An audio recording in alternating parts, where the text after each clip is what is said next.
네, 내일장 빨간 펜으로 이어가겠습니다. 전략 세워보는 시간인데요. 김형훈 전문가 함께하겠습니다. 전문가님 안녕하세요. 안녕하세요. 네, 반갑습니다. 오늘 코스피 지수 반등에 대해서 상당히 어느 정도 이전보다는 조금 더 의미를 부여할 수 있지 않을까 좀 이렇게 긍정적으로 읽는 시각이 좀 많은 것 같거든요. 전문가님 어떻게 오늘 읽으셨어요? 네, 그렇습니다. 일단 중요한 자리에서 어제 사실 조정을 받았잖아요. 그래서 오늘 이제 밀리게 되면 다시 1900짜리를 좀 위협할 수가 있는 그런 소지가 좀 있었는데 중요한 자리에서 이제 미국 시장도 20일 이동 평균을 상향 돌파하고 또 국내 증시도 거기에 발맞춰서 장 초반만 해도 좀 다시 또 미끄러져서 시원찮은 그런 모습이 있었습니다. 결국에는 이제 외국인들의 선물 매수하고 기관인도 배팅해서 지수를 좀 끌어올려놨기 때문에 하방 경직성이 많이 확보된 그런 상황이다. 그리고 추가 상승을 좀 기대해 볼 수 있는 그런 대목이다. 이렇게 이해하시면 되겠습니다. 네, 내일장의 포인트는 낙폭과 대주의 반등이 조금 더 이어지면서 코스피 지수가 상승할 수 있을까 여기에 좀 맞춰지지 않을까 싶은데요. 거기에 대한 좀 전망들 조금 더 구체적으로 들어봐야 될 것 같습니다. 그 전에 세 가지 포인트 먼저 점검하겠습니다. 네, 첫 번째는 낙폭과 대주의 반란입니다. 두 번째는 코스닥의 상대적인 강세 지속되고 있다는 점 같이 보고 있고요. 세 번째는 1등보다 나은 2등 SK 하이닉스 이렇게 세 가지 주제를 점검해 보도록 하겠습니다. 네, 첫 번째가 낙폭과 대주의 반란입니다. 오늘 일정의 가장 큰 특징이지 않을까 이렇게 좀 정리해 볼 수 있지 않을까 싶은데요. 대표적인 뭐라고 해야 될까 미운오리 새끼였던 철강이나 화학 쪽, 해운 쪽까지 오늘 다 같이 좀 올라왔거든요. 그 반등의 지속성이나 강도 면에서 이전과 좀 다르다고 볼 수 있을까요? 그렇습니다. 이제 그전에도 늘 빠지면, 반등이 나오는데, 일단 도표에는 사실 SKC를 이제 가져와 놨는데, 왜 그러냐면, SKC가 아침에 이제 하이닉스 실적 나오면서 SKC의 페트 필름이 이제 기대가 되는 그런 형태거든요. 그러다 보니까, SKC를 가지고 나왔습니다만 더 많이 빠진 종목이 있습니다, 사실. 그게 이제, GS건설이나 삼성엔지 이런 종목들이 더 많이 빠졌지만 그쪽은 이제 워낙에 실적이 이제 적자 이런 상황인데 오늘 현대 하이스코 말이죠. 거기에 상한가까지 이제 들어가는 그런 형태가 나왔었거든요. 그래서 이전과는 좀 사뭇 다른 그런 강력한 상승이었다 이렇게 좀 보시면 되겠습니다. 그전에도 불과 한 일주일 전만 해도 LG화학이나 조금 반등 나오고 했었거든요. 근데 그 당시하고는 좀 이제 비교를 해보면 어쨌든 이제 좀 더 약한 종목들은 한 단계 더 레벨 다운이 돼서 반등이 나온 거지만 되게 보면 이제 LG화학이라든지 이런 종목들을 보면은 이미 이제 전저점 라인 부근에서 쌍바닥짜리, 그러니까 외바닥이 아니라 쌍바닥짜리 부근에서 이제 반등이 나왔다는 얘기죠. 그래서 신뢰성이 좀 더 커진 그런 상황이다. 이렇게 좀 봐야 될 것 같고요. 오늘 이제 낙폭주가 반등이 나오게 된 계기는, 결국에는 사실 어제 PMI 지수가 안 좋아가지고, 좀 반등 나오다가 화학철강 어제 또 다시 빠졌거든요. 현대해철 같은 게 한 4% 빠지고 그랬거든요. 그러나, 바로 이제 제일 큰 것은 아마 유럽의 경기 부양책에 대한 기대 심리 같습니다. 그걸 위해서 또 유럽 시장도 많이 올랐기 때문에 그게 이제 가장 컸다 이렇게 봐야 되겠고 사실 이제 그 관련주라는 게 중국 성향을 좀 갖고 있습니다. 소재 산업재가. 그렇죠. 그럼에도 불구하고 유럽의 이제 경기 부양에 대한 기대 심리가 주가를 이제 강세를 나오긴 했는데, 거기 이제 미국 시장도 이제 화답을 좀 해줬고요. 또 중국 시장도 오늘 좀 어제 급락 이후에 좀 반등이 나온, 그런 케이스가 있었는데, 아무래도 이제 가장, 첫 반등이 이제 가장 세게 나온 것은 우리가 공매도 나온 물량에 대한 어떤 쇼커브링이거든요. 그래서, 강하게 이제 반등이 나왔는데, 오늘 보면은, 대다수 종목들이, 기관들이 나중에 이제 강하게 매수에 들어와가지고, 거래량이 좀 많이 분출되면서 이제 반응이 나왔거든요. 그래서, 대체적으로 이제 추가 상승을 좀 시도하거나 아니면 좀 덜 올랐던 종목들이 있죠. 그런 것도 좀 키 맞추면서, 추가 상승이 좀 기대되는 그런 형태가 나올 것 같다라는 말씀을 전해드립니다. 네, 키 맞추기 쪽으로의 좀 흐름을 또 전망을 해주고 있습니다. 두 번째 포인트 가도록 하겠습니다. 코스닥 시장의 상대적인 강세가 지속되고 있다는 점을 또 중요하게 포인트로 잡아왔는데요. 전문가님, 일단 저금리 기조가 장기화되고 있고 부동산 시장도 계속 침체잖아요. 마땅한 투자처가 없어서 일단 주식 쪽으로 돈이 들어오는 네. 것 같긴 한데 그 안에서도 코스닥이 상당히 좀 매력적으로 보이는 시장이 아닐까 요즘 환경이요 싶어요. 어떻게 보세요? 네. 그렇습니다. 오늘 그 코스닥 시장은 종가상으로 보면 이전에 이제 고점 그 셀트리온 영향이 나왔을 때 이제 그걸로 해서 이제 바이오주 중심으로 하락했지 않습니까? 3일 연속으로. 네.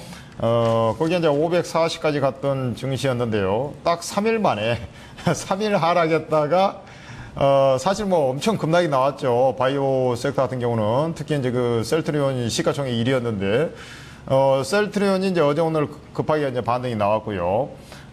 그러면서 딱 3일 만에 그대로 고스란히 이제 갖다 놔가지고 오늘 종가 마감 상황 오히려 살짝 그것을 벗겨놓은 그런 상황이 됐어요. 그래서 그만치 지금 코스닥 시장의 매기가 강하다는 얘기가 되는 거거든요. 네. 이제 그럴 것 같으면 이제 거래 시장은 계속 하락폭으로 따지면 거래 시장이 많이 빠졌는데 퍼센티지로 오늘 상승폭으로 보면 코스닥이 더 많이 오른 거거든요. 그러니까 코스닥 시장의 매기가 상당히 강하다 이렇게 보실 수가 있겠고요.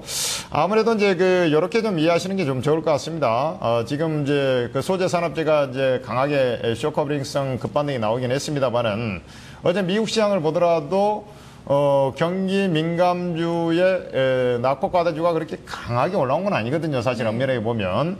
그리고 유가 같은 경우도 어제 좀 미적지근했단 말이죠. 반등이 잘 안 나오고 미국 시장이 1% 급등 나오는데도 불구하고 막 이러한 것들하고 연관해서 보면 코스닥 시장은 과거와 틀리게 지금 내수주 비중이 좀 더 높아졌다 이렇게 봐야 되겠습니다. 그래서는 사실 IT 자동차도 경기 민감주 아닙니까? 그리고 소재 산업재가 주를 이루고 있고 그다음에 은행이 이제 있는데 시가총액 차지하는 네. 것이. 근데 코스닥 시장은 초기에 이제 나온 것은 원래 이제 벤처기업 활성화를 통해 위해서 코스닥이 이제 등장이 한 건데 어느 순간부터는 이제 내수 비중이 더 커진 겁니다. 엄밀하게 보면. 네. 즉 IT 부품이라든지 자동차 부품 해봐야 뭐 그쪽에 시가총액이 얼마 안 되니까 IT 부품을 제외하고는 대부분 바이오 헬스케어라든지 그다음에 미디어 콘텐츠라든지 다 이제 내수형 섹터 아닙니까?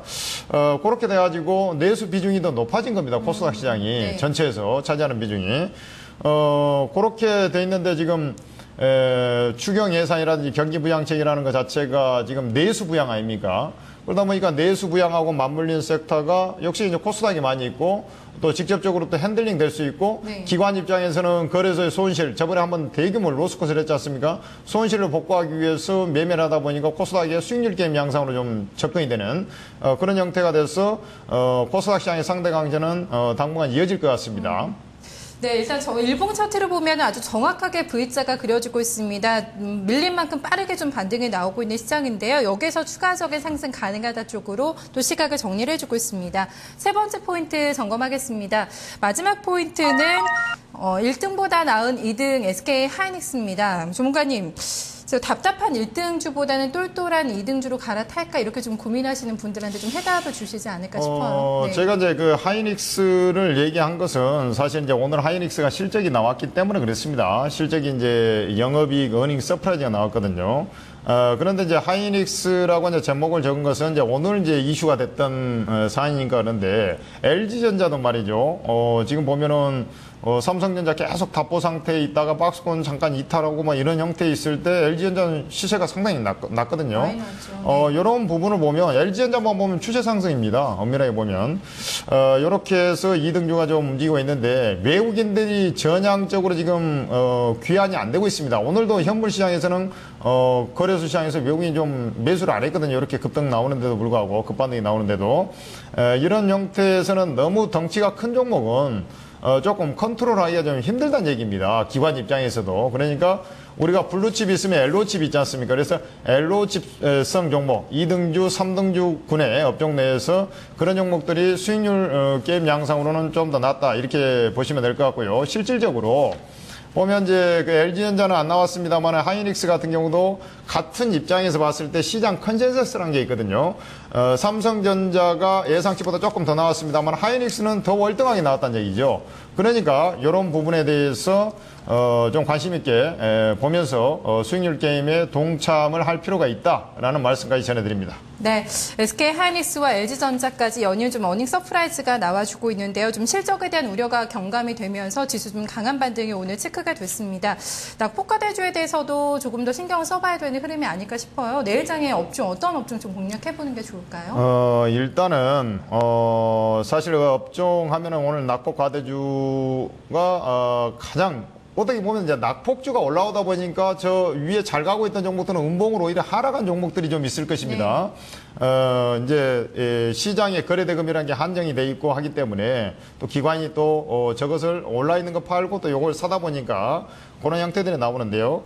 일단은 제가 볼 적에는 기본적으로 이제 그래도 펀더멘탈적인 부분도 조금은 생각을 해야 됩니다. 무조건 이제 기술적 이격 과다에 따라서 반등이 나오기보다도 그런 것은 이제 좀 올라왔다 오늘 올라온 다음에 내일 바로 비실해질 수가 있거든요. 그런 쪽에서 보면 아마도 지금 이제 기관 투자들이 로스컷 이후에 이제 물량이 없어요. 소재 산업재에 한번 대규모 매도를 했기 때문에. 근데 건설 섹터나 이런 쪽은 좀 그렇고요. 제가 볼 때는 2분기에도 이제 좀 부진할 그런 이제 리스크. 그렇기 때문에 이제 이 글로벌 경기 부양을 하게 되면 결국에는 석유 화학 쪽이 조금 더 낫지 않겠느냐 뭐 이렇게 보고 있고요. 그런 섹터에서는 역시 이제 오늘 이제 반등이 나오긴 했습니다만은 SKC라든지 그다음에 LG화학도 사실 실적이 조금 예상치보다는 한 11% 정도 둔화되긴 했습니다만은 그런 대로 나쁘지 않았거든요. 그다음에 SKC도 마찬가지일 것 같고요.